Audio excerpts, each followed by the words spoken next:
قل لا أسألكم عليه أجرا إلا المودة في القربى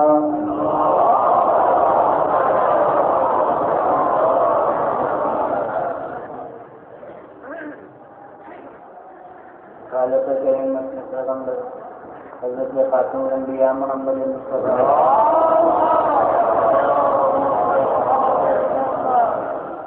مخاطبوں کو ارشاد کرنا رہا ہے کہ کہہ دیجیے کہ میں تم سے کوئی معاوضہ میں خدمات سے نہیں مانگتا سوائے صاحبان قرابت کی محبت کی.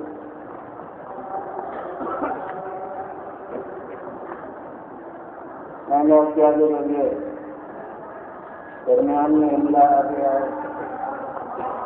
اس کے معنی ہے کہ خالق کی طرف سے حکم ہوا ہے کہ آپ کے تجل کا مطالبہ کیجیے اور وہ اجر ہے صاحبان قرابت کی معافی. اور کچھ لوگوں نے لوگ عوام سمجھ سکتے ہیں بڑی دور تک پر علماء تعلق رکھتے ہیں ایسے موقعوں پر اپنی کارستانی دکھا سکتے ہیں. تو انہوں نے ایک صورت نکالی گرامر کی چھانبین سے قواعد نحویہ کی بنا پر کے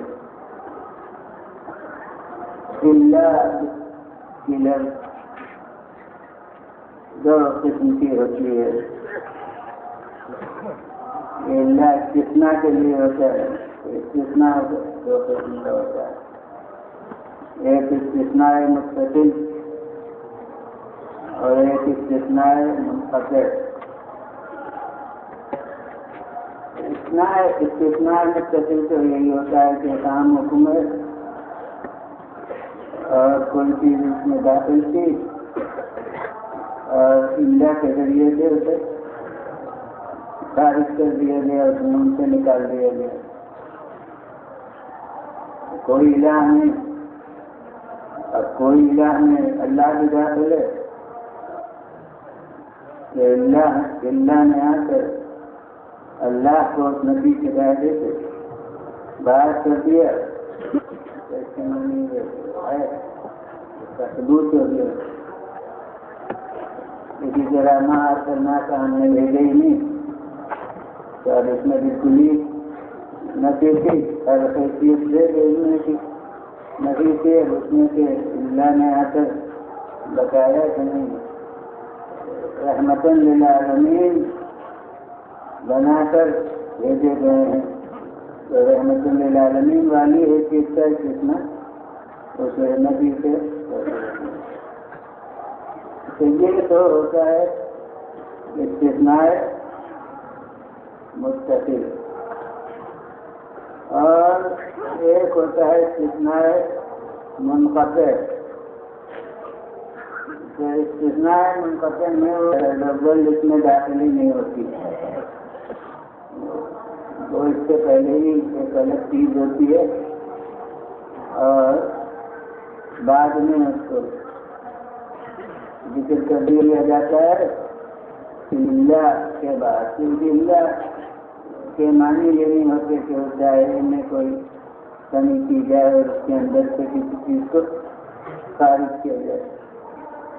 یہ اللہ جو ہے اس کا ترجمہ آپ کی زبان میں ہاں یہ بات ہے ہاں یہ بات ہے. وہ سوا وغیرہ کے معنی تو اسی اتنا منقطع سے پیدا ہوتے ہیں اور اسے ہاں کے ساتھ اس کا ترجمہ کرتے ہیں. تو اس صورت میں ہم یہ معنی مطلب ہوگا کہ میں کوئی وجہ نہیں چاہتا وہ تو اپنی جگہ پر کھڑا ہے. ہاں قرابت کرتے ہیں چلو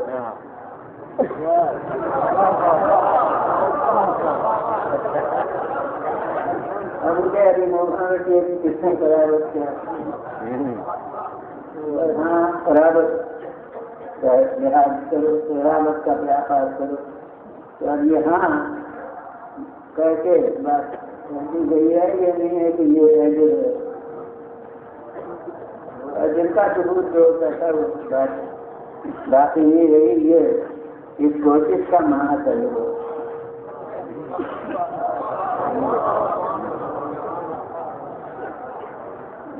تو اب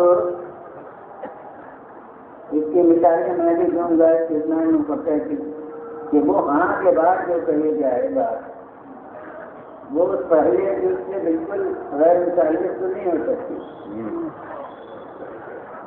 یعنی کچھ نہ کچھ تو اس کا رد اس پہلے سے ضرور ماننا پڑے گا، ورنہ وہ ہاں کہہ کے بھی کہنے سے کوئی فائدہ نہیں ہوگا. یعنی درست نہیں ہوگا کہنا. ہاں کے ساتھ ایسی بات کہنا جو پہلے سے بالکل ہی اس کا تعلق نہ ہو. اس کی استثناء منقطع کی مثالیں جو علماء نے نہ ہو کے وہی گرامر کی بات ہے، تو گرامر کے علماء نے اس کی مثالیں دی ہیں. تو ایک مثال یہ ہے اس کی کہ جان القوم الا الحمار. پوری قوم نے ریاست کی کتنی دعوت کی تھی سامان کسی رئیس نے میرے قبیل میں حاصل اللہ نے کسی نے تمام دعوت کی تھی. اس کا حال اس نے دوسرے دن کسی کا بیان کیا تو اس نے یہ کہا کہ تمام قوم میرے یہاں آئی. ہاں گھوڑے جگہ نہیں ہے.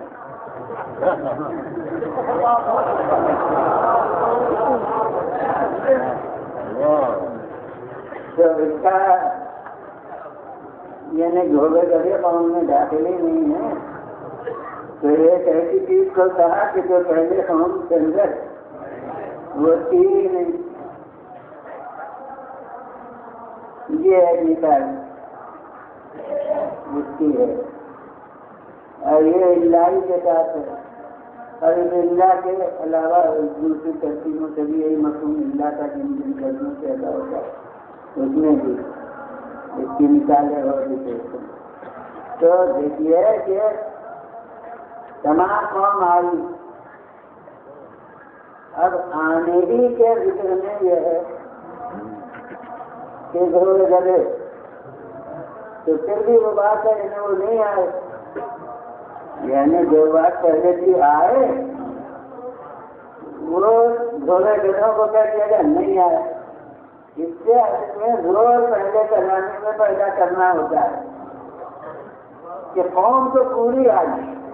ہاں گھوڑے گدھوں کو سمجھ لو کہ وہ بھی قوم میں ہے تو وہ بے شک نہیں آئے. تو رہا ذکر وہ آنے ہی کا. اس آنے کے حکم میں ایک طاقت پیدا کرنے کے لیے ایک ایسی چیز کا نام دے دیا جو کوئی بھی سبحان اللہ قوم میں نہیں کرے گا مگر رہے کہ وہ اس سے متعلق ہوا. اب اس کی ایک مثال میں اور دیتا ہوں. اس محل پر علماء نے ایسے نہیں کہا کیونکہ اللہ کے ساتھ ہونی ہے. عرب کا شعر ہے ولا عيب فيهم غير أن سيوفهم بهن قلوب من خلال الكتائب. حدیث شعر شاعر کہتا ہے کہ ان لوگوں میں جن کی وہ تعریف کر رہا ہے بہادر لوگ. بہادری ظاہر ہے یاد ہے مدرس میں یاد ہے احمد کی حرم میں. تو ان میں کوئی عیب نہیں. بس اتنی بات ہے. اب معلوم ہوتا ہے کہ عیبی کوئی نکال رہا کہ بس اتنی بات ہے کہ اس کی تلواروں میں ڈنڈانے پڑ گئے ہیں. اتنا انہوں نے دشمنوں کو بہادروں سے مقابلہ کیا. تو چونکہ دندانے قسم کا تلوار میں تو ہے بھائی، تو اس کو اس نے عیب کے طور پر بیان کیا کہ اس عیب سے بھی نتیجہ نکلا کہ خود ان میں کوئی عیب نہیں ہے، کیونکہ یہ تلواروں میں دندانے ہونا خود ان کی سجاوٹ کے زیادہ ظہور کا ذریعہ ہے۔ تو یہ ایک مثال میں نے اور دے دی کہ یہاں بہرحال وہ عیب ہے نہیں، مگر اسے صورت سے بیان کیا ہے کہ وہ نسل عیب میں اور طاقت اور زور پیدا ہو گیا۔ اس کہنے سے کہ ڈھونڈتے نہیں ہیں ہم تو یہ عیب نکلتا ہے کہ کوئی دیر ہم بھی چلواری صاحب وہی دندانے دار ہیں، کند ہو گئی ہیں، ارے کوئی انہوں نے جنگ کی ہے، اور جو کبھی میدان میں مقابلہ ہی نہ کرے اس کی تلوار تو بہت ساری تعلیم ہوگی۔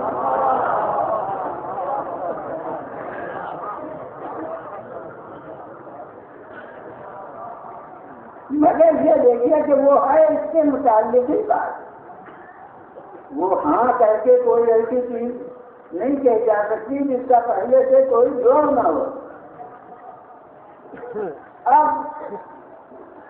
فرض کے کوئی ایسا ہے، پہلی مثال میں کہ تمام قوم میرے یہاں آئی، دعوت کا ذکر کہ تمام قوم میرے یہاں آئی، مگر میں کبھی بندہ ہی نہیں گیا ہوں، تو ہے تو ہاں یہ بھی بغیر تھوڑی صحیح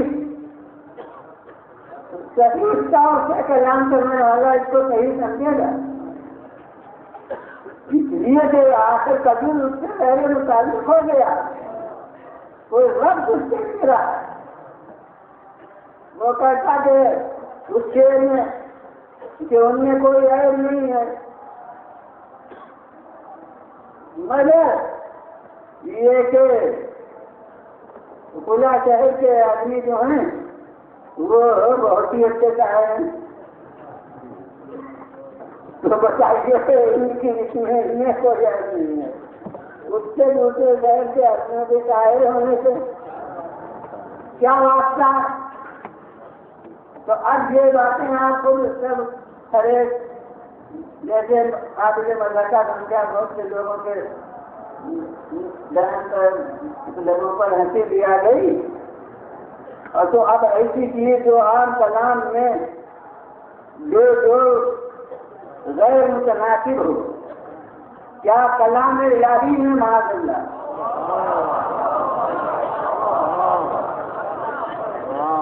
اس قسم کا غنیمہ ہو سکتا ہے؟ میں تم سے کوئی اجر نہیں چاہتا، ارے اب اجری کے متعلق کوئی بات کہی جائے تو اس کا جو ہوگا، اور اجر میں تو نہیں چاہتا، ہاں اپنے قرابت داروں کا خیال رکھو یا میرے قرابت داروں کا خیال رکھو، تو اگر اس کا اجر سے کوئی تعلق نہیں تو پہلے کلام سے اس کا ربط کیا ہے؟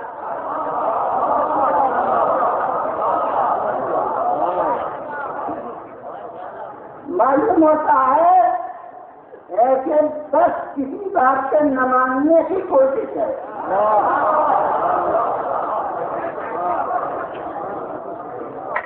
چاہے وہ انکار بنے یا نہ بنے،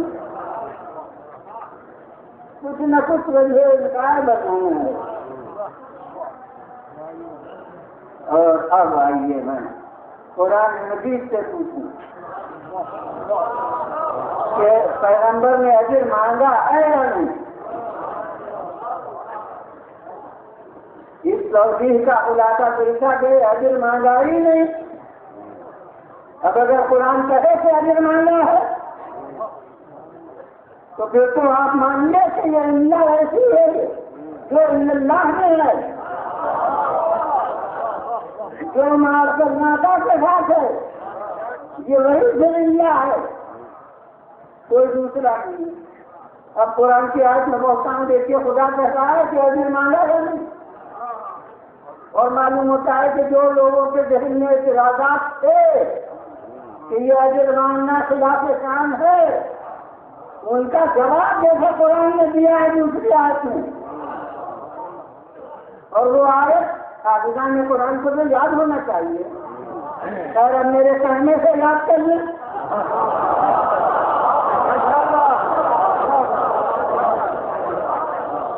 یہ بھی خالق نے رسول کی زبانی کہلایا ہے،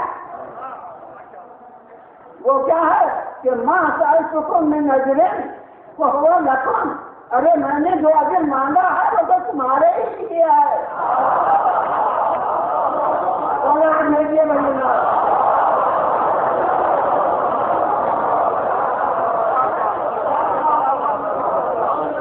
پھر میں نے آواز سے پڑھ رہا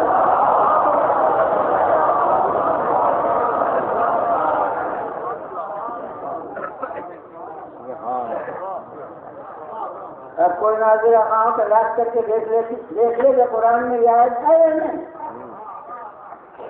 اور جو پاک قرآن ہے وہ یاد کر لے کہ کہیں پر انہوں نے پڑھا ہے کسی سورے میں ہے یا نہیں کہ وہاں تو دن ہوگا لکھوں، جو میں نے اجر مانگا ہے وہ تمہارے ہی لیے ہے، تو معلوم ہوا کہ اجر کچھ مانگا ہے،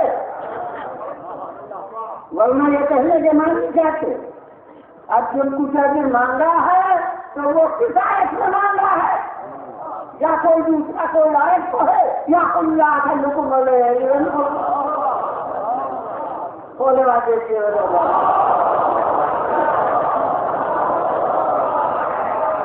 پھر بنا جا سکال۔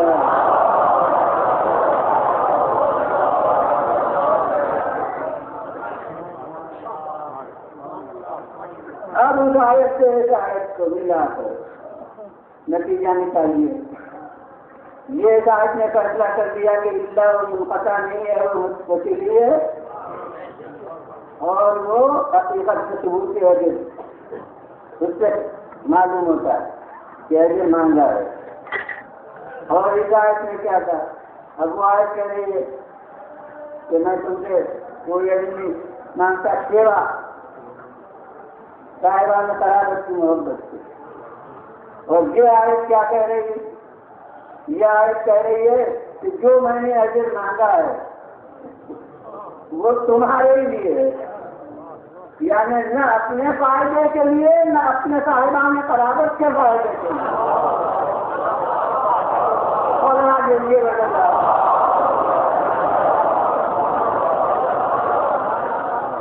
پھر بدل جانا سفال ہے۔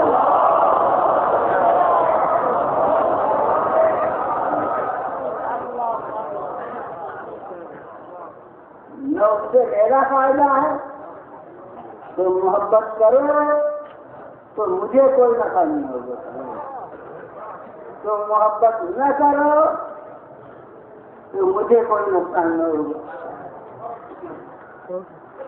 اس حدیث کی مثال دوں، ظاہر ہے کہ یہ رسول اور جبر قربا کی بات ہے، مگر میں اب اللہ سبحانہ کی منزل کے وہاں سے چل کے اترتا ہوں، یہاں تک منزل نکاح سے آتا ہوں ان کی منزل تک۔ ارے کبھی ادھر والا ادھر جاتا ہے، کبھی ستارہ ادھر سے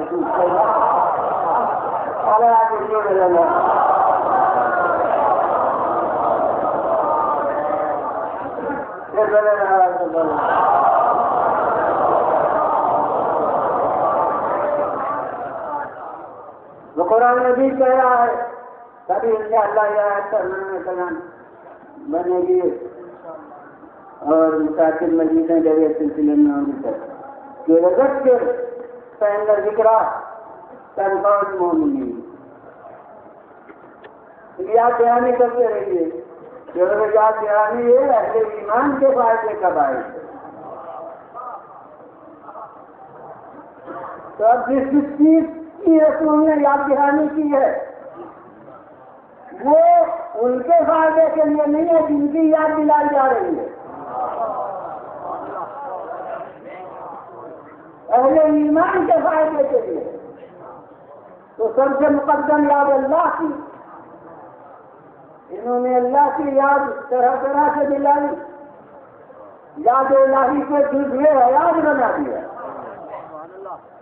یہ پھر الگ موضوع ہے، اگر اس موضوع میں چلے تو پھر بہت اولا میں کلام ہو جائے تو حضور یہاں یاد الہی دوسرے زندگی ہے اسلام میں. دوسرے مذاہب میں اللہ کسی خاص اوقات میں یاد کیا جاتا ہے اور اسلام میں اللہ یاد رکھا جاتا ہے. بولا دیجیے وغیرہ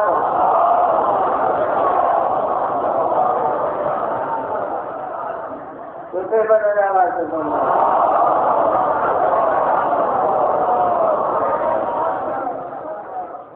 تو اب اللہ کو یاد کرنے سے کیا اللہ کا فائدہ ہے؟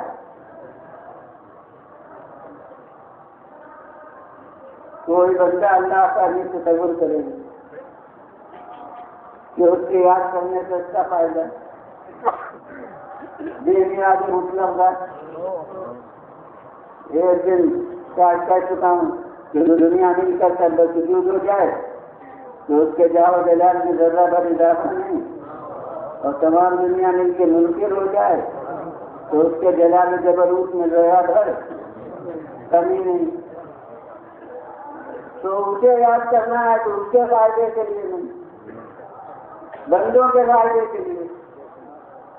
اب دوسری یاد جو رسول کے ذریعے سے خالق نے دنیا کے لیے فرض کرا دی وہ خود رسول کی یاد ہے. اور رسول کی یاد کے لیے رسول کا ذکر جو اذان بھی, رسول کا ذکر جو اقامت بھی, اور ہے نا یہ تو اذان اقامت پھر بھی نماز کا لازمی نہیں ہے, بڑی تاکید ہے, مگر یہ کہ جلوے نماز نہیں ہے. لیکن اب خود نماز میں ارے درود میں کسی کو اختلاف ہو, حالانکہ امام شافعی نے جو ان 4 اماموں میں سے ہیں جن میں سے ہر ایک کے پیروی معیار نجات مانی گئی ہے, تو وہ امام شافعی فرما رہے ہیں اہل بیت رسول سے خطاب کر کے کہ کفاکم من عظیم الفضل انکم من لم یصلی علیکم لا صلاۃ لہ. اے اہل بیت رسول آپ کی فضیلت کے لیے یہ کافی ہے کہ جو آپ پر درود نہ دے اس کی نماز ہی نہیں.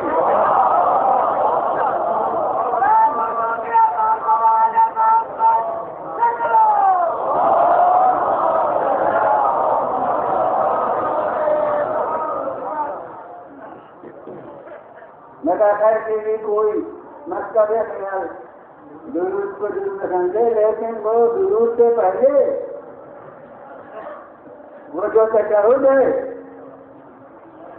اس تشہد میں جس طرح اشہد ان لا الہ الا اللہ کہنا ضروری, اشہد ان لا الہ الا اللہ وحدہ لا شریک لہ, اس کے بعد اشہد ان محمدا عبدہ ورسولہ, میں گواہی دیتا ہوں کہ محمد مصطفیٰ صلی اللہ علیہ وسلم اس کے بندے خاص اور رسول ہیں.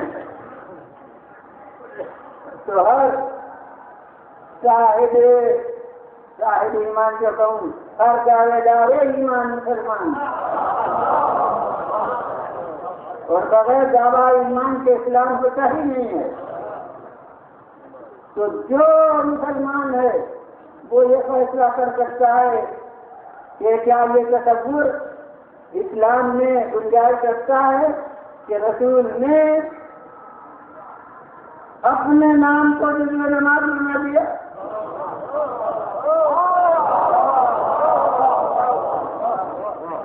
یا دیکھیے اگر یہ تصور ہو گیا تو اسلام گیا,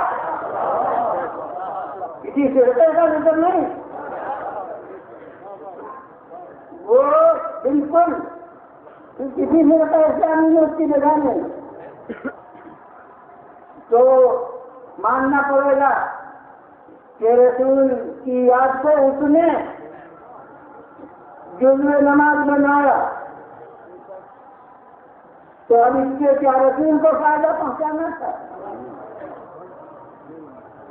اگر نماز سے اللہ کو فائدہ نہیں تو نماز کے کسی جز سے بھی رسول کو فائدہ پہنچانا مد نظر نہیں ہے.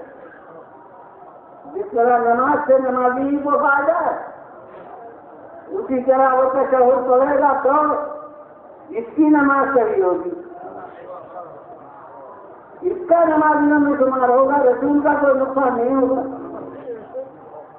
تو جس طرح ہے کہ خدا کی یاد سے خدا کو کوئی فائدہ نہیں, جس طرح رسول کی یاد سے رسول کو کوئی فائدہ نہیں, اسی طرح صاحبان قرابت کی محبت سے ان قرابت داروں کو کوئی فائدہ نہیں. بولا جلدی وجہ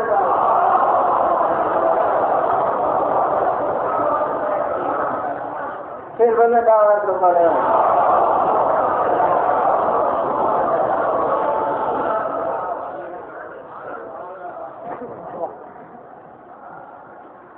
اب یہ آیت میں کہ ماں کا الترو میں نے دن کو بند رکھوں تو میں نے اجر مانگا ہے وہ تمہارے ہی لیے ہے. یہ اسلام عربی میں نفع کے لیے ہوتا ہے,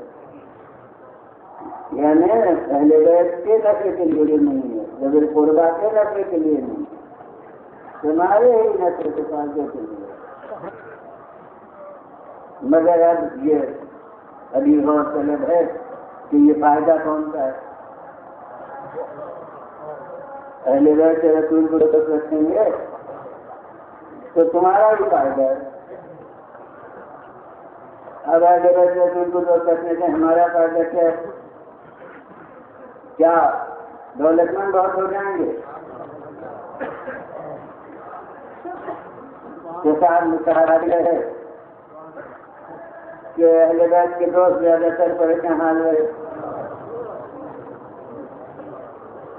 اور یہ کوئی بے سمجھی بات تو بھی ہے. حضرت امیر ابن طالب علیہ السلام نے فرما دیا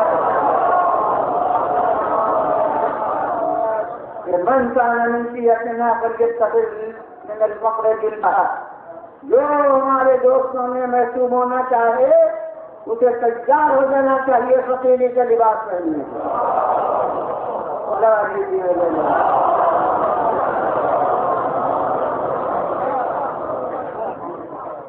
اب وہ خدا کی نعمت سے دولت مند ہو بھی جائے مگر محبت الہی کی بنا پر رہنا چاہیے کہ اگر حوالی سے زمانہ مجھے محتاج نہیں کرنا تب بھی میرے پاس ملائے علی کا دور ہے.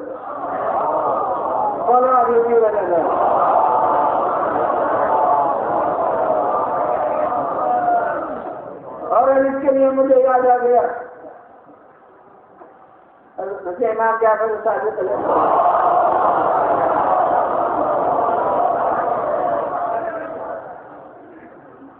کہ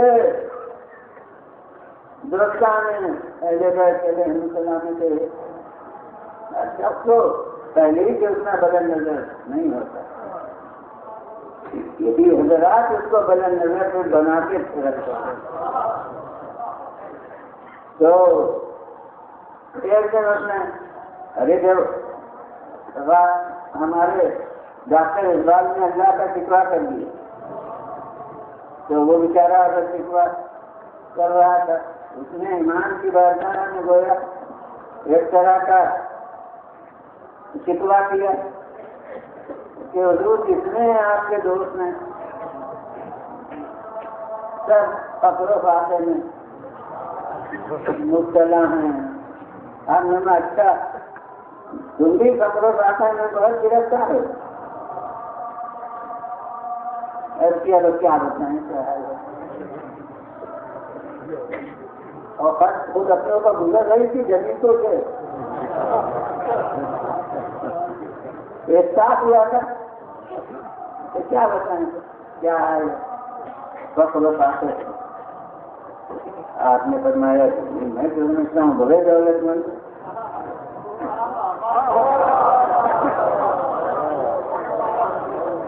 اس نے کہا کہ حضور میں عرض کر رہا ہوں آپ دیکھیے، اور دوسروں کا حال بھی مجھے ذاتی طور پر معلوم ہے.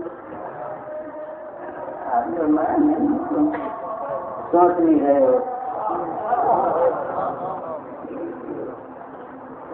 تم سے بہت کون دولت مند ہو، پھر اسے ذرا ہے اس نے کہا سچ بتاؤ، جانتے تھے کہ بڑا مخلص ہے جو فرمایا کہ سچ بتاؤ کہ جو بڑے سے بڑے دولت مند ہوں وہ اپنی پوری دولت دیں اور یہ کہیں کہ یہ ملائے ہوئے تو چھوڑنے کے لیے تیار ہو کے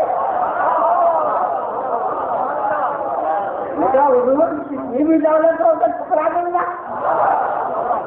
اللہ یہ ہو سکتا ہے کہ اللہ ملے چھوڑ دوں، پھر آپ نے پھر تم سے تو کے کون دولت ہو.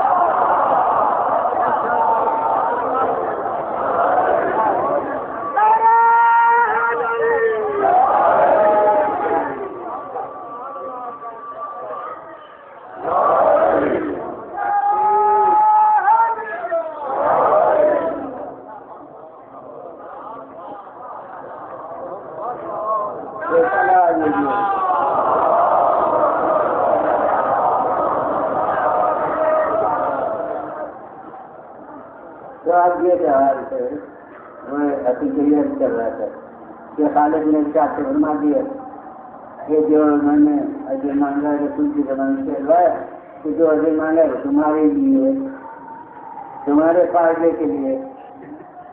تو اب فائدہ انہیں دولت ملے گی بہت سمجھ چاہیے، تو اس کے خلاف کے لیے تیار رہنا چاہیے.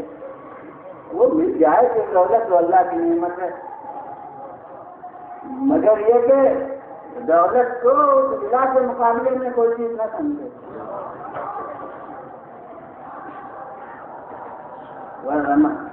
عرب کے شاعر نے کہا، وہ حدیث قرآن سے بھی ثابت ہے کہ ماں وسن دین اور دنیا عزت سما، کیا کرنا کہ دین اور دنیا دونوں کسی کے پاس اکٹھا ہو جائیں.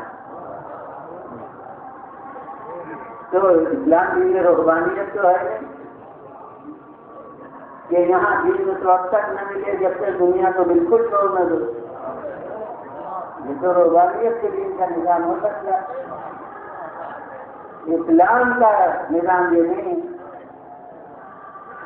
تو اب یہ بہرحال یہ تو ہے نہیں کہ محبت اہل بیت سے دولت بہت ملتی ہو، عزت بہت ملتی ہو. ظاہر ہے کہ اکثریت کی نگاہ میں تو گر جائے گا جب ان کے خلاف راستہ اختیار کرو گے. تو اہل دنیا کے یہاں عزت نہ ملے گی.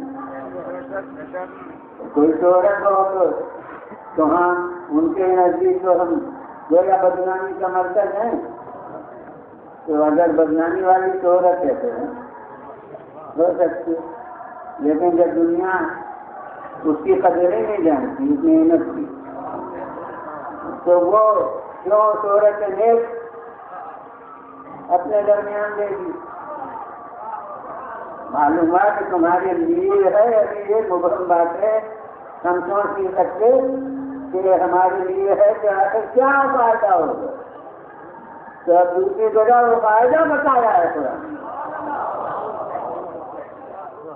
سب آئے ایک دوسرے کی تفصیل کر رہی ہیں.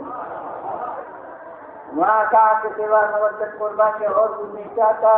دوسری جگہ بتایا کہ جو میں نے جہر مانگا ہے وہ تمہارے لیے ہے. اب تیسری آیت میں تفصیل ہوتی ہے کہ ہمارے لیے وہ کیا ہے. پھر کیا ہو رہا ہے کہ لا تلکم ابتدا کوئی اس سے کی گئی ہے کہ میں تم سے کوئی عدل نہیں چاہتا الا من اتخذ الى ربه سبیلا، سوائے اس کے کہ کوئی اپنے پروردگار کی طرف راستہ ڈھونڈنا چاہے. ہر سب لوگ کو ملا کے دیکھیے تو معلوم ہوا کہ اللہ کا راستہ اسی وقت ملے گا جب زمین پر باقی محبت.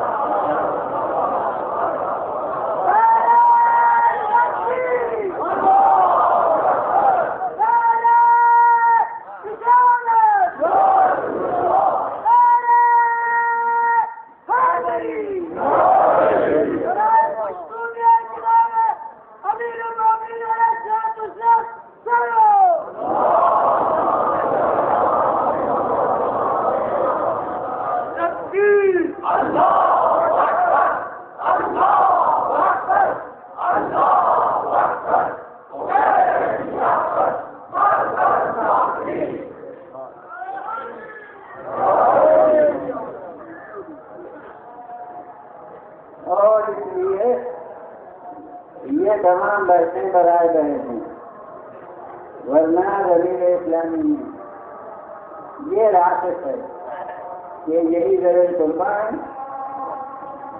اور انہیں کی محبت ایسے رسالت ہے اور آئے مودت سے یہی ملا اور اس کا ثبوت وہ کتابیں ہیں جو علماء اہل سنت نے خاص اسی موضوع پر اسی آیت کو سامنے رکھ کے کتاب کے نام رکھتے ہیں۔ اب میں ان کتابوں کے نام لیتا ہوں اور حقیقت میں تاریخ مرقعوں کو دیکھنے کی ضرورت نہیں ہے، ایسے جو نمونے ہیں ان کو یاد کرنا بھی اتحاد بین المسلمین کے لیے ایک ضروری چیز ہے۔ کہ جناب قسطنطنیہ ماں کے شیخ الاسلام محمد بن سلیمان بلخی سندوزی 9ویں صدی ہجری کے عالم ہیں اور قسطنطنیہ کے ہیں، اور وہ کتاب لکھتے ہیں اور نام اس کا کیا؟ ینابیع المودہ، مودت کے سرچشمے۔ یہ مودت کی لفظ ان کے ذہن میں کہاں سے آئی؟ آئے مودت کی۔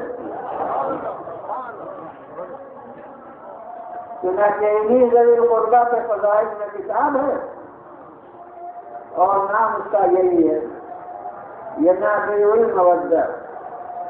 اس کا ترجمہ میں نے کیا دیکھا ہے اخباروں میں کہ آپ کے یہاں لاہور میں اردو میں ہو چکا ہے ترجمہ، اصل کتاب عربی میں ہے لیکن وہ ترجمہ آپ کے یہاں موجود ہوگا کسی جگہ۔ تو اب یہ ینابیع المودہ کہاں سے نام آیا؟ اگر آئے مودت کے یہی معنی ان کے ذہن میں نہ ہوتے۔ اور جناب سید علی احمدانی جو کشمیر میں، اب وہ کشمیر جو کرتا ہوں اس میں مقبوضہ غیر مقبوضہ وہ آپ کے یہاں کے معاملے ہیں، وہاں کے معاملے ان سے بیٹھ نہیں ہے، جس کا نام ہمارے گاؤں میں کشمیر رہا ہے۔ تو کشمیر میں جتنی اسلام کی مردم شماری ہے یہ سید علی احمدانی کی رسم منت۔ یہ اس وقت مسلم اکثریت کشمیر میں ہے، وہ سید علی احمدانی کی تبلیغ کا نتیجہ ہے۔ تو ان کی کتاب ہے کیا؟ اس کا نام بالکل قرآن سے لیا گیا ہے کہ کتاب المودۃ فی القربیٰ، المودۃ فی القربیٰ والی کتاب، اور اس میں انہیں حضرات کے فضائل اور مناقب ہیں۔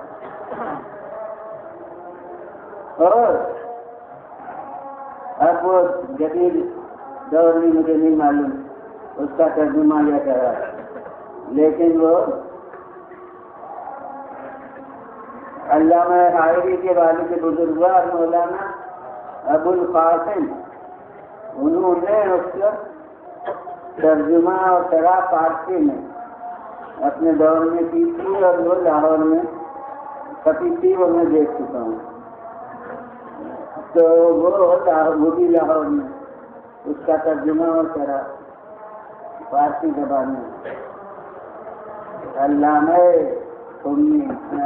حائری قمی سے، اس کے والد کے مسجد ابو القاسم قمی لاہوری کہلاتے تھے، تو انہوں نے اس کا ترجمہ اور فارسی شرح یہ کی تھی۔ تو یہ کتاب، اب یہ تو لفظ مودت کی لیتی اور جو نتیجہ مودت ہے اس کے لیے کتابوں کے نام دوں، اور کتابوں کے نام سے آپ لکھنے والے کے اعتقاد کو محسوس کیجیے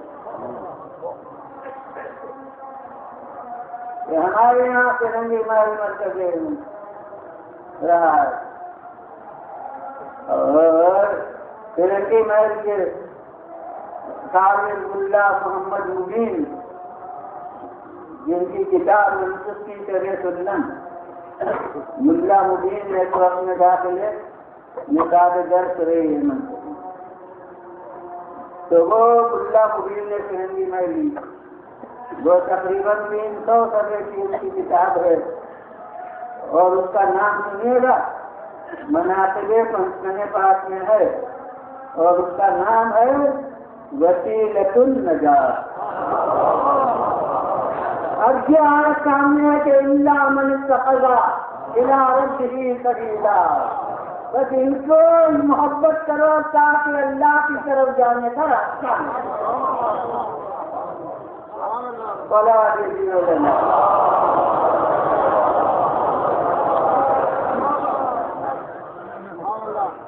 وسیلۃ النجات، نجات کا ذریعہ، نجات کا وسیلہ۔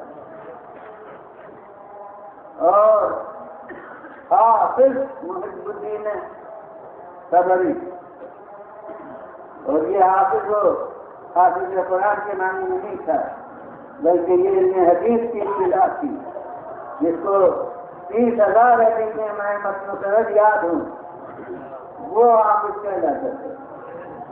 تو متاثرین میں یہ حافظ محب الدین طبری اور ان کے بعد حافظ جلال الدین سیوطی، بس سیوطی کے بعد پھر کوئی ایسا نہیں ہے جس کے نام کے ساتھ حافظ آتا ہو۔ تو یہ حافظ محب الدین طبری، ان کی کتاب کیا ہے اس کا نام بھی دیکھیے اور پھر اس کے موضوع کو جو انہوں نے اظہار کیا ہے اس میں آئے مودت کو جھلکتا ہوا دیکھیے کہ وہ کہتے ہیں ذخائر العقبا فی مناقب ذوی القربا۔ اور دیکھیے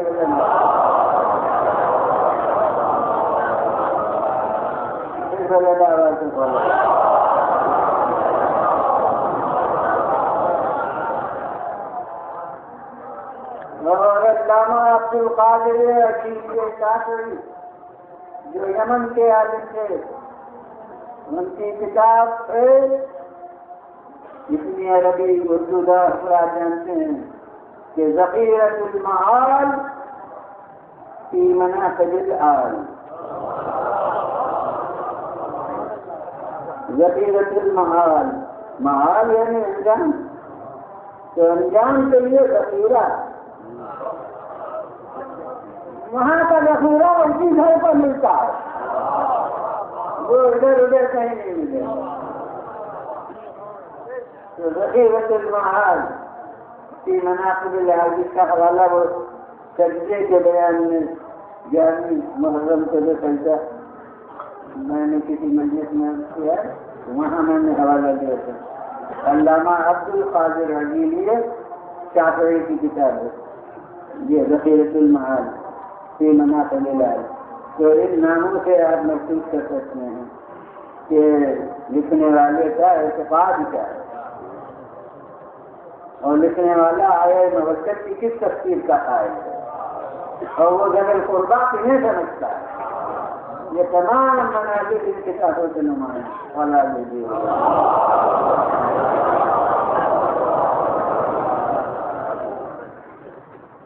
اور یہ میں نے ظاہر ہے کہ بس کوئی خاص تلاش نہیں کی ہے ان کتابوں کی، اور مجھے سر دست جو کتاب نام مجھے یاد آتے گئے جو آپ کے سامنے پیش کیا، جب بھی موضوع ہو تو ظاہر ہے کہ خاص طور سے ڈھونڈ کر کتابیں نہیں دیکھتے، آپ کے سامنے جو نام ہے یار وہ پیش کر دیتا ہوں تو یہ پتہ چلے گا۔ اور بھی کتابیں یقیناً بس اثرت ہیں۔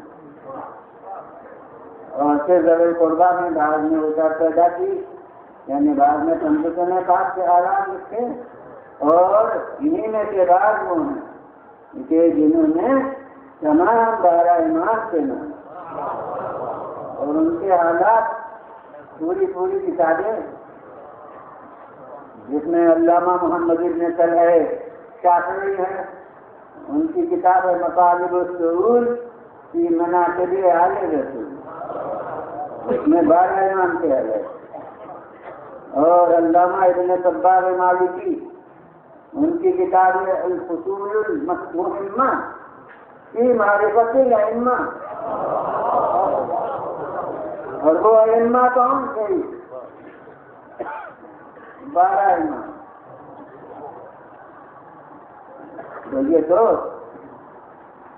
جدید رجحانات ہے جو کسی فرقہ اسلامی میں ان کی جگہ نہیں ہے، جو آج کل علانیہ سامنے آئے ہوئے ہیں،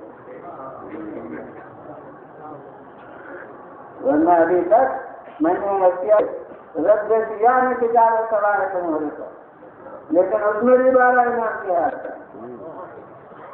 اس وقت جو رد میں ہماری کتاب بھی ہوتی تھی، خدا کے قسم اس کا انداز مجھے اس کو ابھی پسند آتا ہے، اور پھر اس سے مجھے کیف حاصل ہوتا ہے۔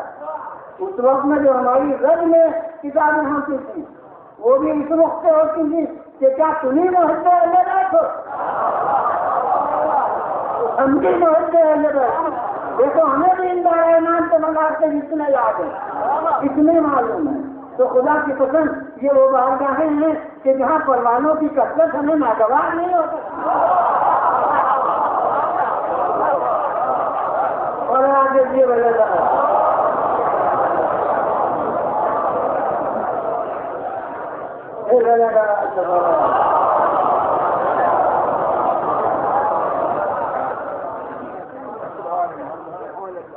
یہاں تک کہ شدید ترین کتاب جو ہماری رد میں ہے اور اس کے تو نیچے مت کپڑے ہیں کرتے کے تصرف نہ کیا ہو، کیونکہ ابھی سینا نہیں ہے، قدیم کتابیں جو نکلتی ہیں اس میں اکثر تبدیلیاں ہو جاتی ہیں، لیکن اگر ترجمہ کا ایسا ہی ہوا ہے تو یہ جو سب سے زیادہ کثیر النساء کتاب ہمارے فرقے کی رد میں ہے تو اثنا شریعہ عام عوام سے اس کے معنی یہ سمجھتے ہیں کہ یعنی جماعت اثنا شریعہ کو بطور چند ایک تحفہ دیا گیا ہے، غالباً ذہن میں حضرات کے اس کے نام سے یہی آتا ہے کہ یہ ہم کو چند ہے کہ ہم ایک تحفہ دے رہے ہیں تمہیں، لیکن جو کتاب کو پڑھے اور دیباتا پڑھے تو پتہ چلے گا کہ انہوں نے لکھا ہے دیباتے میں، بھائی ترجمہ دیکھ لیجیے، اگر یہ ہے تو سمجھیے کہ اصل ترجمہ ہے، ورنہ اگر یہ نہیں ہے تو تصرف ہوا ہے۔ تو انہوں نے دیباتے میں لکھا ہے کہ میں نے ان کا اس کا نام تحفہ اثنا شریعہ ائمہ اثنا عشر کی تعداد کے مطابق تیمم و تبرک کے لیے رکھا ہے، اور اسی لیے پوری کتاب میں 12 باب لکھوں گا اور ہر باب میں 12 فصلیں ہوں گی، یعنی شروع سے لے کر آخر تک 12 امام کو یاد رکھوں گا۔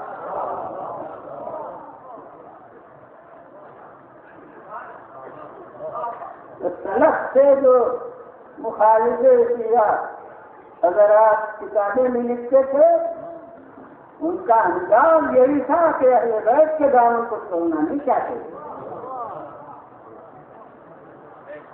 بلکہ مظاہرہ اسی کا تھا کہ ہم بھی ایک وقت دے رہے ہیں خدا جی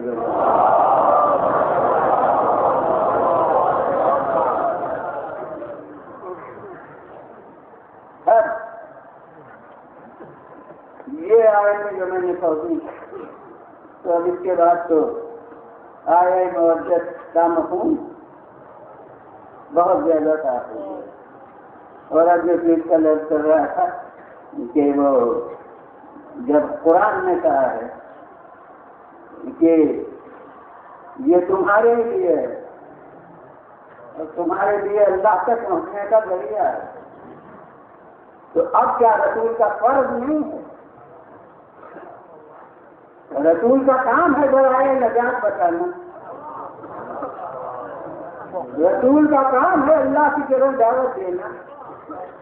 تو جن ہستیوں کے ذریعے سے اللہ کا راستہ ملے، رسول کا بحیثیت رسول فرض ہے کہ ان کا تعارف زیادہ کریں. اور اس لیے متفق علیہ ارشاد ہے دو اہل سنت کا محدثین میں سے، ایک امام احمد بن حنبل، یہ بھی علم اعزاز میں سے جیسے امام شافعی ایک ہے، جیسے امام احمد بن حنبل، تو ایک وہ اور ایک حافظ، دو حافظ وہی کی حافظ یا ابن معین اور امام احمد بن حنبل، ان دونوں کا ارشاد ہے متفقہ. اور اسے علامہ ابن حجر مکی نے کا نظر کیا ہے کہ لم یرد فی وقت احد من الصحابہ من الفضائل الصحاح والحسان ما ورد فی وقت علی بن ابی طالب. کسی کے بارے میں صحابہ میں سے اتنے مستند اور معتبر احادیث وارد نہیں ہوئے ہیں جس نے حضرت علی بن ابی طالب کے بارے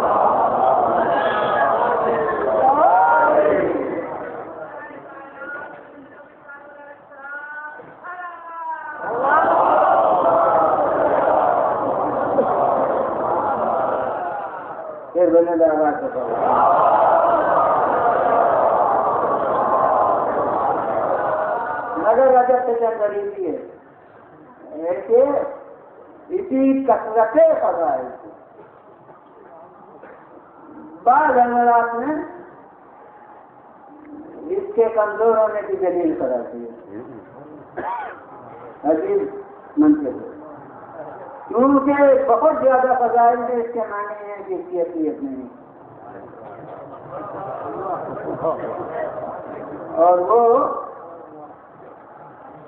اگر انہوں نے ہجرت نہ کی ہوتی تو ان کے تعارف کی زیادہ ضرورت ہوتی، مگر بعد میں تو وہ آتی کہ آ گئے تھے بابا اردو جناب عبداللہ، تو انہوں نے ایک کتاب ان کی ہے چند احمد، ہاں کچھ یہی ہے چند احمد سے ہے، تو وہ چند احمد اس کتاب میں میں اپنے دور کے دن دن بڑے آدمیوں سے انہوں نے لکھا ہے، ان میں سے چند کو منتخب کیا ہے اللہ سیکھنے کے لیے. وہ ہمارے یہاں سرکاری امتحانات کے کورس میں داخل ہے اردو کے شعبے میں. تو اس میں وہ شخصیتوں میں سے ایک سیاہ اہم شخصیت، اس کے بھی حالات ان کے احباب میں وہ بھی تھے، تو ڈر کے غالباً جناب ولی بن گرانی، ان کے حالات میں وہ تحریر کرتے ہیں. اب ہم نے جو ان کے قلم سے دیکھا ہے انہوں نے کہا ہے یا نہیں بہرحال راوی ہے، اور بہرحال ہم تو بات کو دیکھتے ہیں کہنے والا کوئی ہو.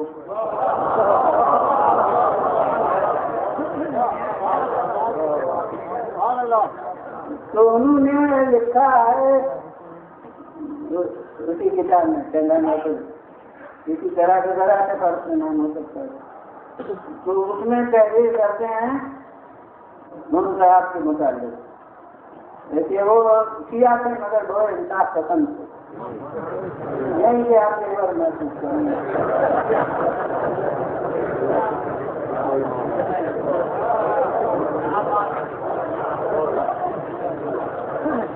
کیا تھے مگر بہت انصاف پسند تھے. تو کہتے تھے وہ کہ اتنی حدیث ہیں حضرات دیکھ تو رسول ہے، بہرحال مطلب تو چار سبزی جو ان کے بارے میں اتنی حدیثیں کثرت سے آنی، اس سے محسوس ہوتا ہے کہ جیسے رسول اللہ کا اور کوئی کام ہی نہیں تھا. ہر لوگ بیٹی کی تعریف، نوازوں کی تعریف، داماد کی تعریف، بس ہر لوگ جیسے یہی کام تھا، اس کے علاوہ اور کوئی کام ہی نہیں تھا. یعنی دو چار حدیثیں ہوتی تو ہم مان لیتے.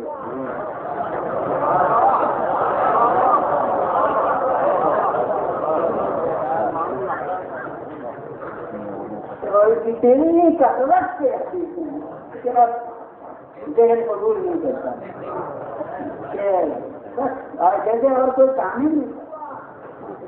تو بعض لوگ انداز بیان ایسا ہوتا ہے کہ سننے والا جیسے شرمندہ ہو جائے. یہ ہنر ہوتا ہے اظہار خیال کا کہ سننے والا شرمندہ ہو جائے. تو کوئی شرمندہ ہو میں تو نہیں ہوں گا شرمندہ. میرے سامنے وہ فرماتے جنہوں نے لکھا ہے وہ کہتے جو بھی لکھتے میں یہ نہ دیکھتا کہ جماعت کے آدمی کسی جماعت کے ہیں غلط بات ہے تو بہرحال غلط ہے. وہ کوئی بھی کہنے والا ہو تو میں تو شرمندہ نہ ہوتا. میں کہتا جناب والا ہے یہ جو آپ کہہ رہے ہیں یہ ایسا ہے کہ جیسے کوئی بہت دفعہ پیغمبر خدا صلی اللہ علیہ وسلم اور بعد میں آ کے وہ یہ کہے کہ صاحب ان کا اور کوئی کام ہی نہیں, ہر لوگ بس قرآن پڑھا کرتے ہیں.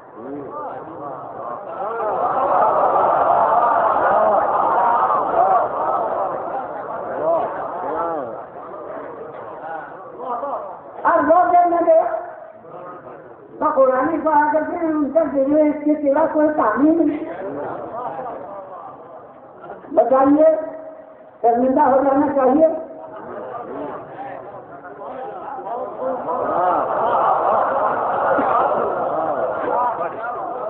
کوئی یوں کہتا تو میں کہتا بھی جناب اسی قرآن کے پہنچانے کے لیے یہ آئے ہیں نہیں تو ہر وقت قرآن نہ پڑھیں تو کیا توریت پڑھیں, کیا انجیل پڑھیں, کیا ضرور پڑھیں, کیا سرکار کی تصویر سزا پر کتاب پڑھیں.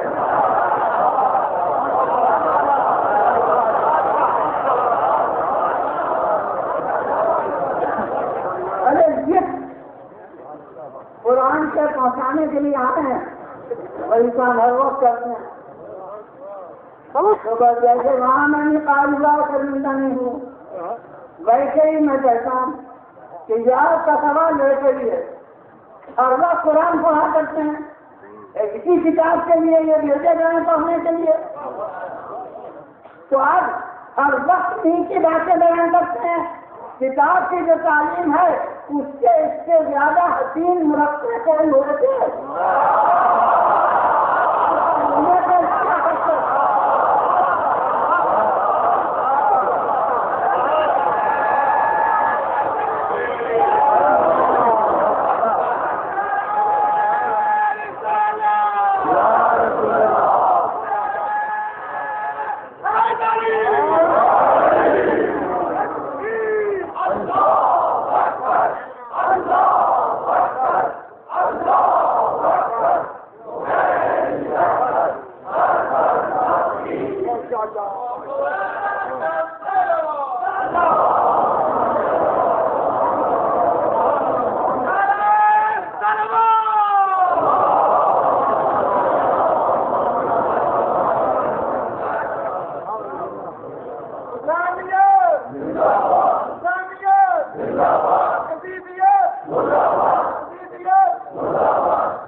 کے بھی طالب علم اور استاد یہاں موجود ہوں گے.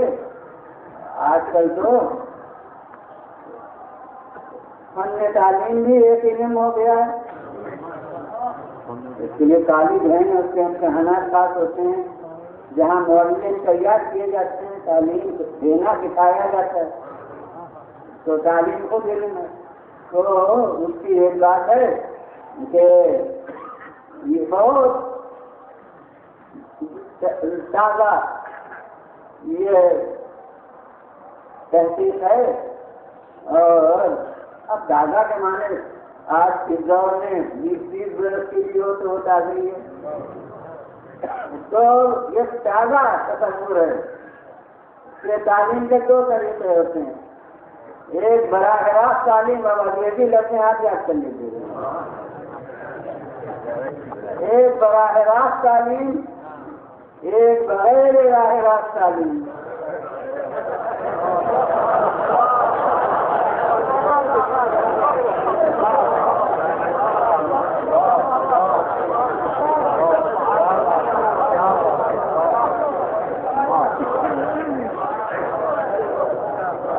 اور ہم کا فیصلہ یہ ہے کہ براہ راست تعلیم اتنی کارگر نہیں ہوتی جتنی کہ وہ بالواسطہ میں نے لفظ دیں بالواسطہ تعلیم کارگر ہوتی ہے. اب وہ بلا واسطہ تعلیم کیا ہے؟ سیدھے طریقے پر جیسے پرانا زمانہ طریقہ تھا کہ جو حروف سکھانا ہے تختی پر لکھ کے ان کو یاد کرانا شروع کر دیجیے. الف ب ت سے وہ حرف یاد کرانا کیا انگریزی پر آئیے تو اس کی حرف وہ حرف یاد کرانا شروع کر دیے. یہ ہے براہ راست تعلیم. اور وہ بالواسطہ تعلیم بغیر براہ راست تعلیم وہ یہ ہے کہ وہ پھل دکھائیے جن میں وہ حرف آتے ہیں, وہ کھلونے دکھائیے جن میں وہ سے حرف آتے ہیں, وہ تصویریں دکھائیے جن میں وہ حرف آیا کرتے ہیں.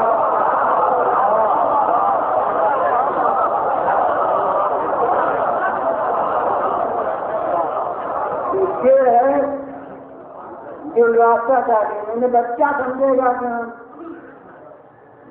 بس تصویریں دیکھ رہے ہیں یا کھلونے دیکھ رہے ہیں, اور جب وہ اس کا نام یاد ہوگا تو وہ حرف یاد ہو جائے گا جو اس کے نام نہیں ہے. تو جب وہ نام سب اس کو یاد ہو جائیں گے تو اس میں حرف اسے یاد ہو جائے. جو مقصد تعلیم تھا وہ تفریح سے ذریعے سے پورا ہو جائے گا. اس کو کہتے ہیں زیادہ کارگر ہے ذہن نشین ہے طلبا کے ذہن پر. میں کہتا ہوں دنیا ہے تو یہ حالات معلوم ہے اور خدا و رسول کو یہ طریقہ دونوں طریقے شروع سے معلوم تھے. وہ جو قرآن پڑھا جاتا تھا وہ براہ راست تعلیم تھی, وہ جو صورتیں دکھائی جاتی تھی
اس کو ذرا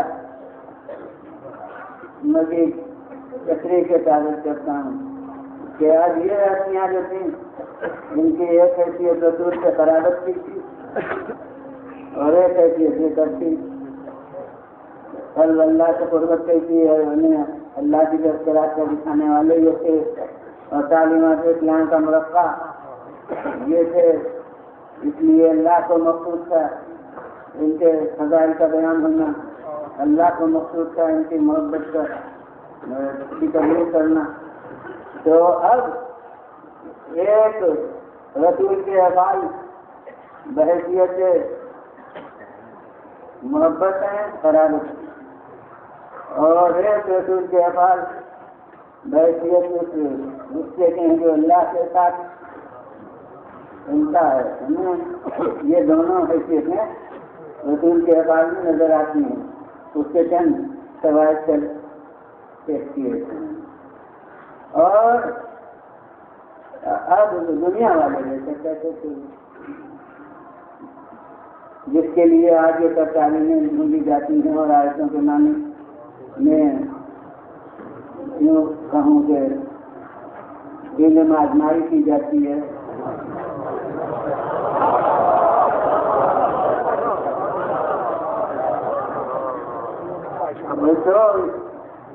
یہ کہا جاتا تھا کہ یہ پیغمبر خدا صلی اللہ علیہ وسلم انہیں لوگوں کو انہیں جاتیوں کو بہت زیادہ نمایاں کرتے ہیں اور خصوصاً وہ ایک رات جو ہے اس ایک رات کو ہر میدان میں بھیج دیتے ہیں. چیز میں ترتیب میں آگے آگے تو یہ کسی اور کو بولنے نہیں دیا جاتا, موقع ہی نہیں دیا جاتا. کسی دوسرے کو بیچارے سوچ کے جاتے ہیں نصرت اسلام کے بھی اور انہیں موقع ہی نہیں دیا. کیا بولتے ہیں جنرل کر چکا ہوں. ہمارا ایمان یہ ہے اور آیات قرآن کی پشت بنانی پڑے کہ افعال رسول سب باعث ربانی ہوتی مگر یہ دنیا کی دبا بندی کے لیے اللہ کی مصلحت ہوئی ہے کسی اور کہ پیغمبر کے عمل کو اپنے عمل سے الگ کر کے دکھائے. کیونکہ رسول پر یہ الزام تھا کہ آگے بڑھاتے ہیں تو اللہ کی مصلحت اپنے پیغمبر کے دامن کو اس الزام سے بری کرنے کے لیے اکثر یہ ہوئی ہے کہ ان کی خاص ہدایت نہ کی جائے اور ان کی طرف سے کام ہو اور پھر میری طرف سے اس کے متعلق دوسری ہدایت آئے تاکہ دنیا دیکھ لے کہ یہ رسول کا ذاتی عمل نہیں ہے کہ آگے بڑھاتے ہیں. اور نہ ہر صاحب فہم غور کرے کہ اللہ بعد میں وہی بھیج سکتا تھا, پہلے ہی نہیں ہدایت کر سکتا تھا کہ سورہ برات کی آیتیں کس کو دے کے دیجیے, کس کے ذکر کر کے بھیجیے, کہ پہلے ہی ہدایت نہیں کر سکتا تھا. ماننا پڑے گا کہ خالق کی حکمت تھی کہ پیغمبر کسی اور کو بھیج دیں اور پھر میں واپس ملواؤں.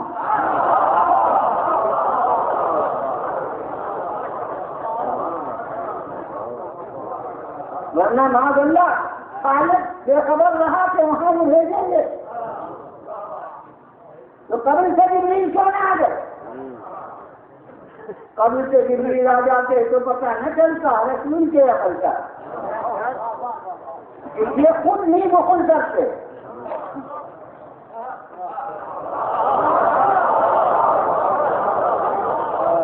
اگر ادھر سے رکاوٹ نہ ہو تو یہ کسی کو بھی آگے بڑھانے کے لیے تیار ہے.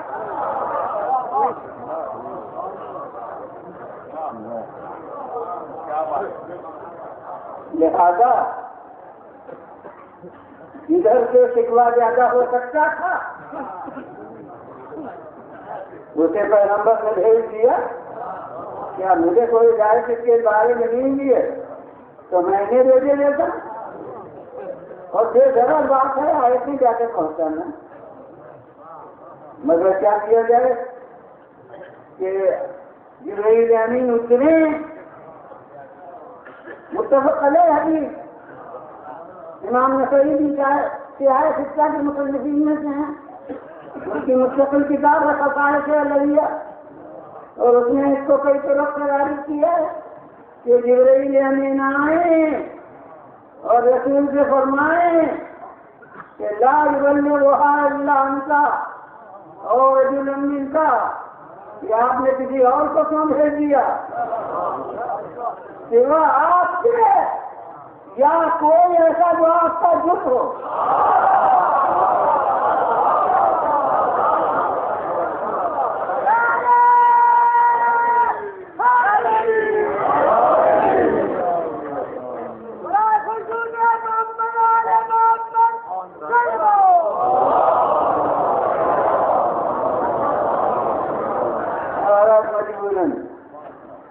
پیغمبر خدا صلی اللہ علیہ وسلم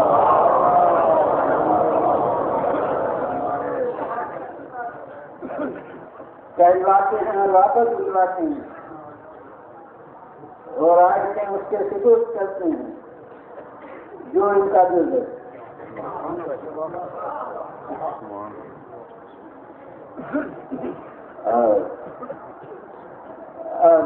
وہ تو میں نے ایک مجلس میں عرض کیا تھا کہ وہاں تو پیغمبر نے کسی کو بھیجا ہی نہیں تھا، درد شکل قانون چلا ہو گئے. مگر یہاں ایک جملہ اور کہتا ہوں جو اس نے نہیں کہا تھا کہ جناب والا ابھی تک تو رسول سے قرابت دنیا دیکھ رہی تھی اور میں نے اللہ کے قربت اور ایک طرح کا رشتہ دکھلایا. اب میں کہتا ہوں کہ دنیا کوئی رشتہ در خیبر سے ڈھونڈے کہ اس نے بھی قسم کھا لی تھی کہ جب تک یہ نہیں آئیں گے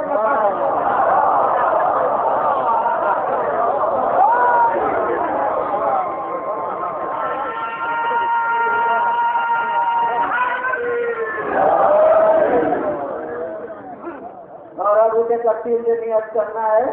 آپ کے لوہے دل پر نقص ہے مگر یہ کہ بس ایک حوالہ کہ خدا کی قسم اگر کسی غیر کا معاملہ ہوتا تو پیغمبر اتنی دیر نہ کرتے تبلیغ میں کہ آیت کو کیول بدل کے آنا پڑے اور کہنا پڑے کہ بس اب تبلیغ کر دیجیے، یہ نہ کیا تو کچھ کیا ہی نہیں.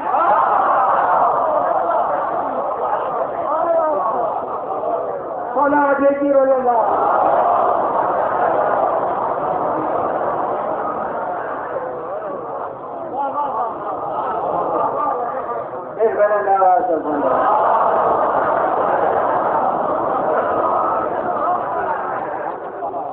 اور اب ملنے میں کون ہے جس کے کچھ قرابت دار نہ ہوں اور قرابت داری کے تقاضوں کو نہ جانتا ہو، اور شخص کے کچھ قرابت دار ہیں اور قرابت داری کے تقاضوں کو ہر ایک سمجھتا ہے. میں کہتا ہوں کہ رسول کے یہ سب قرابت دار قرابت داری کا تقاضا دنیا میں کیا ہوتا ہے؟ مال غنیمت میں حصہ زیادہ دیا کرتے تو میں سمجھتا کہ اپنی قرابت داری سامنے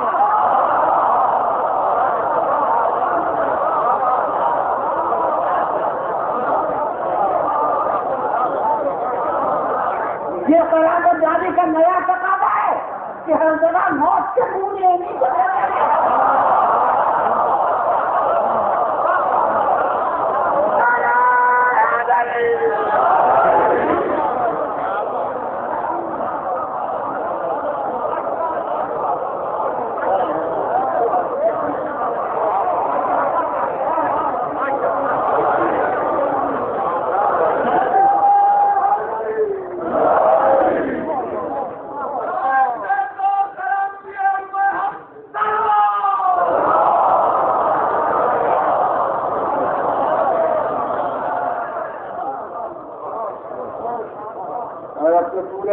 میرے سامنے ہے، مگر یہ کہ مجھے عرض نہیں کرنا ہے. اور اب آخری نقطہ یہ ہے کہ جب اسلام کو سب سے بڑی قربانی کی ضرورت پڑی تب بھی وہی جسے کاندھے پر چڑھاتے تھے، جسے سینے پر ڈلاتے تھے، اسی کو منتخب کیا گیا اس بڑی قربانی کے لیے، اس عظیم تر قربانی کے لیے۔ اور اب میں حالات کو دے دیتا ہوں تو یہ محسوس کرتا ہوں کہ اب جتنی کی ناز برداریاں تھیں وہ سب اسی لیے تھیں کہ یہ اس اسلام کے کام آئیں گے جسے اسلام کی تصویر میں رکھ لی ہے، اور اس کا ثبوت ہے۔ اس کو شاید میں شاعر والے موضوع میں کر چکا ہوں، بتا لیں گے اس کو ہمارا دیتا ہوں کہ حضور اگر اپنی محبت ہو، اپنے نواسے کی محبت وہ متقاضی ہو تو رخسارے بھی نواز سمجھتے ہیں، پیشانے بھی نواز سمجھتے ہیں، ہر حصہ جسم نواز سمجھتا ہے، مگر جب بوسے دیتے ہیں تو ایک کا گلا سنتے اور ایک کے دہن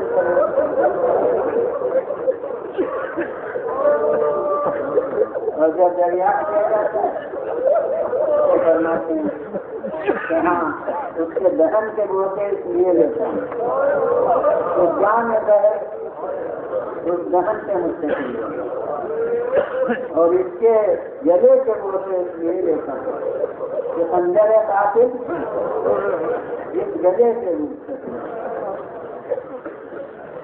بس ارباب اوزار، اور یہاں میرا ذہن کچھ آگے بڑھتا ہے کہ اگر ایک بھائی کا دہن اس کا حقدار ہوا تو رسول اس کے بوسے لیں، اور ایک بھائی کا گلا اس کا حقدار ہوا کہ اس گلے کے بوسے لیں، تو یقین مانیے کہ صرف بہن کے بعد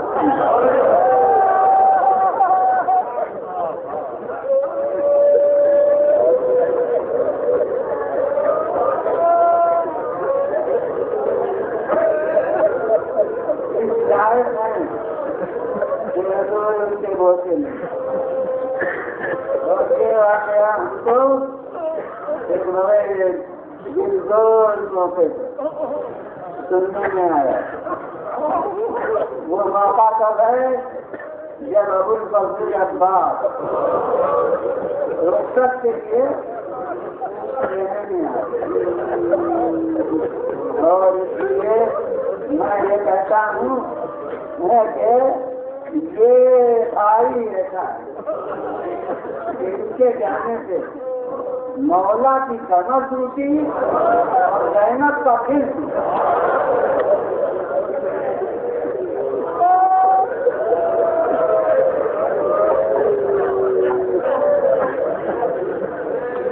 اور اس کی تفصیل جو میں نے اپنے بزرگوں سے پڑھی ہے وہ کتابوں میں بھی یقیناً ہے، مگر مجھے اس وقت بزرگوں سے وہ علماء ہیں جن سے سن کے وہ الفاظ یاد ہیں جن الفاظ میں اس کا تذکرہ میرے گوشت ہوا ہے کہ جب ابو الفضل عباس میدان کی طرف جانے لگے اور حضرت زینب کے پاس آئے اور کیا کہ اب ہم جا رہے ہیں، اور ابھی تو بظاہر پانی لینے جا رہے تھے، یہ کہا کہ میں پانی لینے جاتا ہوں، مگر زینب تو سمجھ گئی کہ جو گیا وہ پھر واپس نہیں آئے، تو اب بات یہ واپس تھوڑی آئیں گے، لہٰذا فرمایا کہ بھائی جاتے ہو ایک حدیث نیچے کہاں تو بے شادی کے ساتھ جا رہے ہیں اور کہاں سر جھکا کے بہن کے قدموں کے پاس، اس لیے کہ سامنے دائرہ حدیث بنانا چاہتے ہیں۔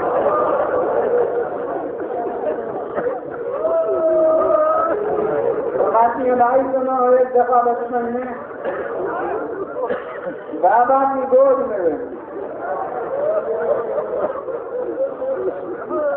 اب میں نہیں کہہ سکتا کہ بابا سے مراد امیر ہے یا حضرت پیغمبر خدا، اس لیے کہ جب نین پر رنگے رسول کہلاتے ہیں، تو کیوں زینب انہیں اپنا بابا نہ کہتی ہیں؟ وہ کمسن ہے، گود میں بیٹھنے کی عمر ہے تو ضرور رسول کہہ دو، تو بابا کی گود میں بیٹھی تھی۔ دیکھیے اتنی کمسن ہے کہ بزرگ کی گود میں بیٹھتی ہیں، مگر خاندان رسالت کا انداز دیکھیے، عام طریقہ دیکھیے کہ یہ کمسن لوسی مگر اس کے بھی دوست پر ردا ہے،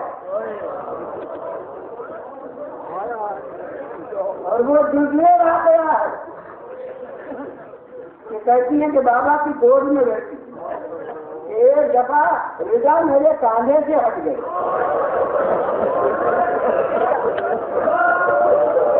تو بابا نے جھک کے میرے بازو سے بوسے لے گئے۔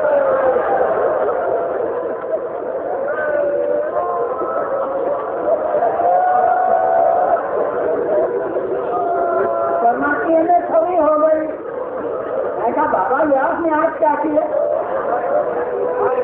فرمایا زینب مجھے اس وقت تصور ہو گیا ایک دن ان بازو میں رسی بنے۔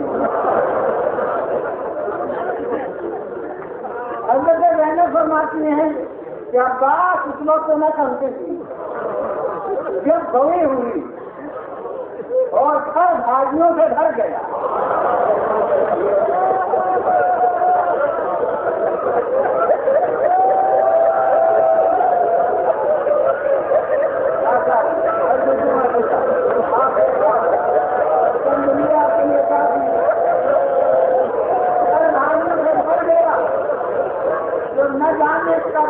میں نے سوچا کہ جس بہن کے 18